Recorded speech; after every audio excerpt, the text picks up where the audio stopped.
Olá pessoal, meu nome é Matheus Maia e como você já sabe, este é o canal Liderança Relacional. Vídeos edificantes para abençoar a sua vida.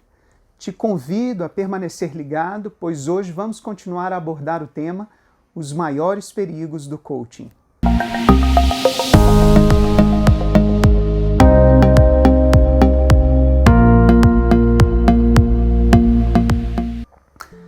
Bem-vindos mais uma vez, obrigado por nos seguir. Eu gostaria de pedir a você, amigo, irmão, irmã, amiga, você que me acompanha, a divulgar o canal. Nosso objetivo é trazer esclarecimento sério com base na cosmovisão cristã sobre temas relevantes. Peço então que você compartilhe esse vídeo, também deixe os seus comentários e o seu like. Bem, pessoal, no último vídeo nós falamos sobre 2 perigos relacionados ao coaching. Estão lembrados? O primeiro deles, um anacronismo, que é um erro cronológico, datar algo fora da época certa. Nós demos o exemplo de um anacronismo, que é aquele que muitas pessoas cometem de dizer que Jesus foi coach, mas na época o coaching não existia. E falamos também sobre o perigo de trazer modelos de negócios para dentro da igreja. Se você não viu os 2 últimos vídeos, eu peço que você veja eles primeiro, eles estão aí no canal. Daí você vai entender todo o contexto e não vai perder o fio da meada, ok? Hoje eu quero falar sobre mais um perigo que infelizmente está ligado ao coaching. Por quê? Porque infelizmente tudo que é bom, o homem, o inimigo de Deus vem, distorce, deturpa. Mas não é um perigo ligado somente ao coaching, mas a outras ferramentas, disciplinas ou ciências. É um perigo ligado à condição caída do homem. É um perigo para quem está vivo. Viver é correr perigo, principalmente se a gente estiver vivendo longe de Deus e independente dele. Esse outro perigo é o que nós chamamos de humanismo. Você já deve ter ouvido falar. O humanismo é a designação das doutrinas que afirmam estar o homem, a condição humana, acima de todas as coisas. Esse movimento intelectual foi propagado na Europa no período da Renascença. Ele é baseado na civilização greco-romana, que reconhecia o valor do saber crítico, do conhecimento humano e das suas implicações. O humanismo é isso, é essa ideia de que o homem ocupa o centro de tudo, o centro de todas as coisas.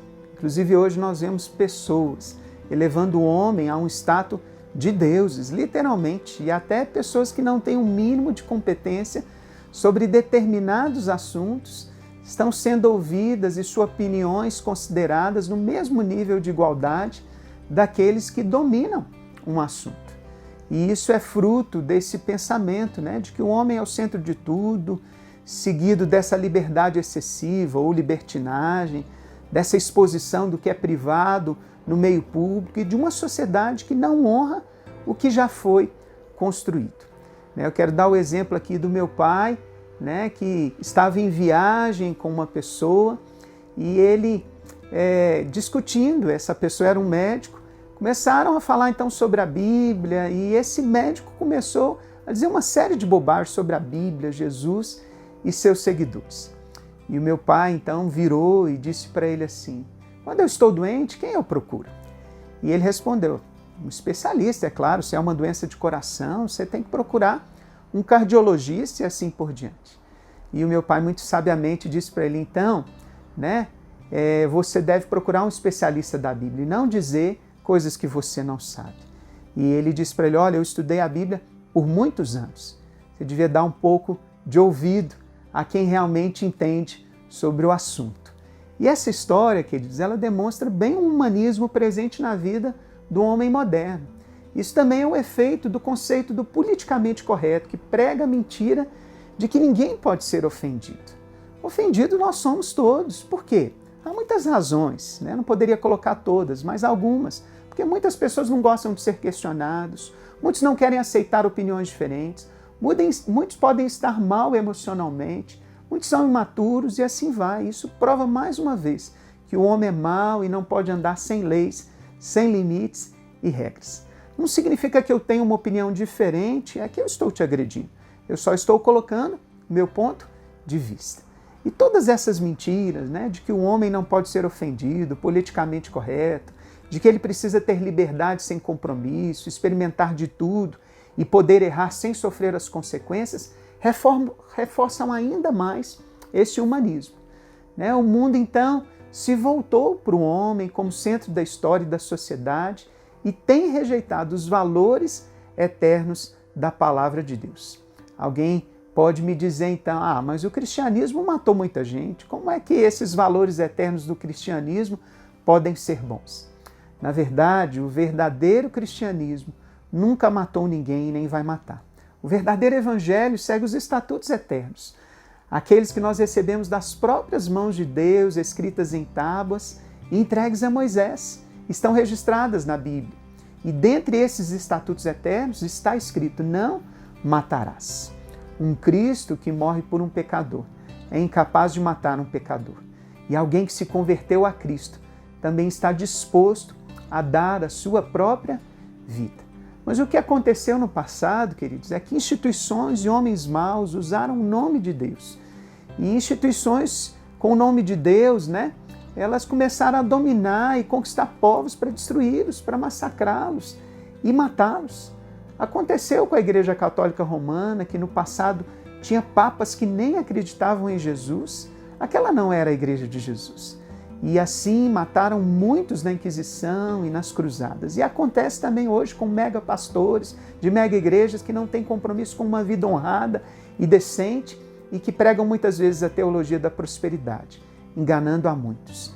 Eles também não são pastores verdadeiros. A palavra de Deus já nos alertava que o próprio diabo se transforma em anjo de luz para enganar a muitos. E o próprio Jesus também diz que nem todo o que diz Senhor, Senhor vai entrar no reino dos céus.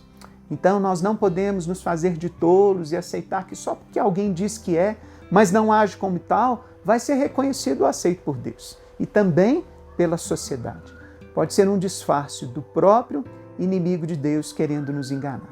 Isso acontece em todas as épocas. Acontece hoje também. Nós não podemos nos enganar e nos desculpar por causa da falta de outros. Nós temos a palavra de Deus como nossa base de conduta e fé, e é para ela que temos que olhar e obedecer. Uma das ferramentas presentes no coaching, onde se observa com bastante clareza o predomínio do humanismo, é a PNL, ou a Programação Neurolinguística. E o que é a PNL? É um instrumento que ensina como usar o cérebro para conquistar objetivos ou resultados em diferentes contextos, seja na vida pessoal ou profissional. Eu quero ler agora um trechinho do livro, né, O Coaching como Ferramenta da Liderança Relacional, aqui na página 123. Diz assim, olha: a PNL surge como técnica de modelar ou de aprender com profissionais de sucesso. A palavra-chave da programação mental e de frequente uso da técnica da literatura de PNL indica que a intenção é produzir tecnologia humana, orientada para o resultado ou para o sucesso. Uma das afirmações daqueles que pregam a PNL é de que o ser humano tem um controle total da sua vida e que pode conquistar o que desejar. Esta mensagem é contrária à teologia cristã, para a qual Deus é soberano e o homem não pode controlar nada, mas recebe tudo de Deus para ser mordomo nessa terra. Partindo desse pressuposto, Krauss afirma que o pecado da humanidade não é a afirmação da individualidade na comunidade, e sim a asseveração da autossuficiência individual e da independência de Deus e de seus semelhantes. Pode-se observar que o perigo não está exatamente na natureza de qualquer ciência, como a PNL, que poderia ser usada para ajudar pessoas a deixar para trás o seu passado e seus erros e focar na nova vida em Cristo, mas no mau uso que se faz dela.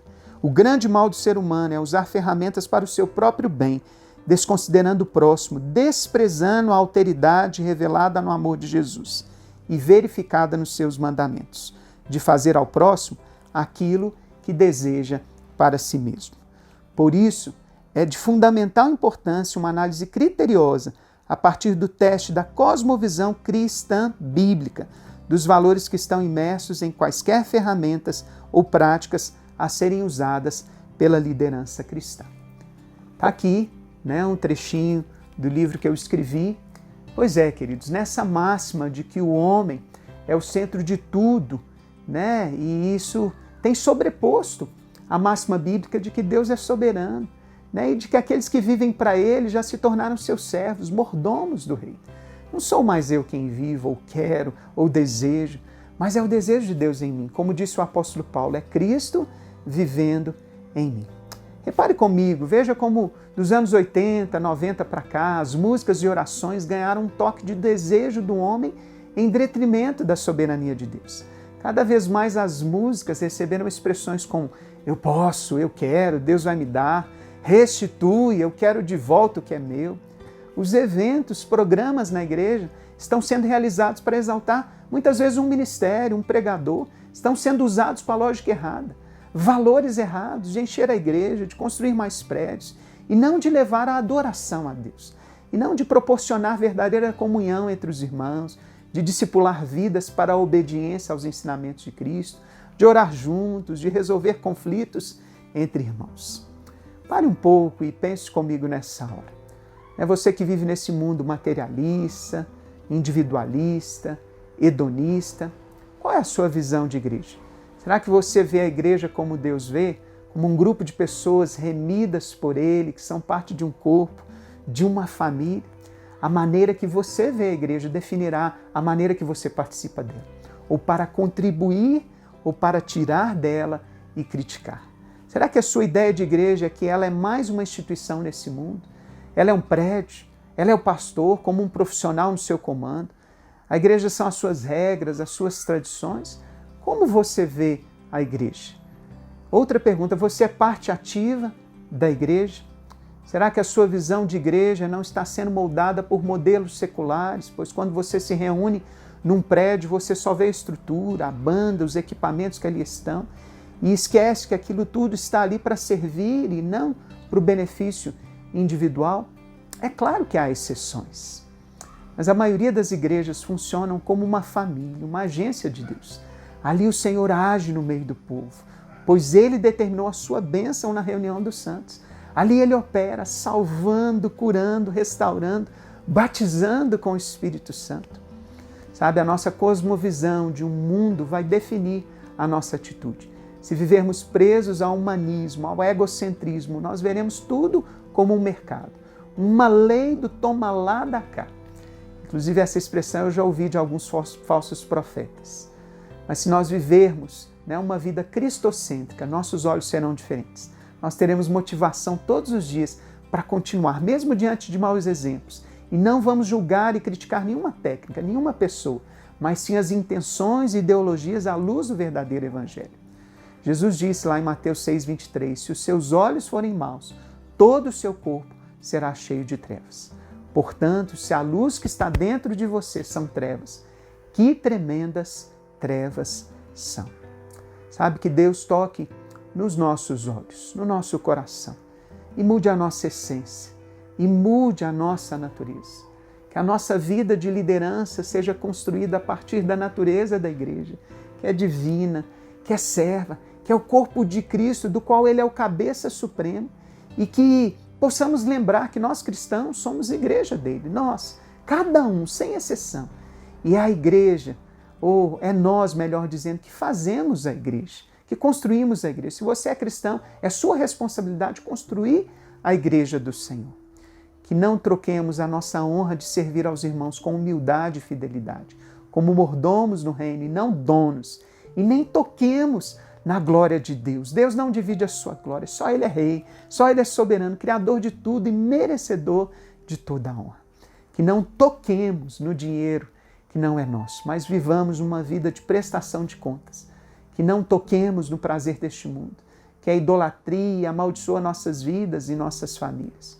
Que deixemos de lado o humanismo, o nosso querer e busquemos a vontade de Deus. Eu quero orar com você agora. Senhor, eu te peço, muda hoje a nossa natureza. Nós queremos morrer para nós mesmos, para os nossos desejos. Queremos hoje enterrar a nossa visão humanista e egocêntrica e viver a renovação da nossa mente, para experimentar, para tocar, para viver a tua boa, perfeita e agradável vontade. Nos ajude a usar as ferramentas desse mundo de maneira a te honrar e te glorificar. Em nome de Jesus eu oro. Amém. Amém. No próximo vídeo eu quero falar sobre mais um perigo associado ao coaching. Não perca! E só para não esquecer, sua é a vitória em Cristo Jesus na liderança.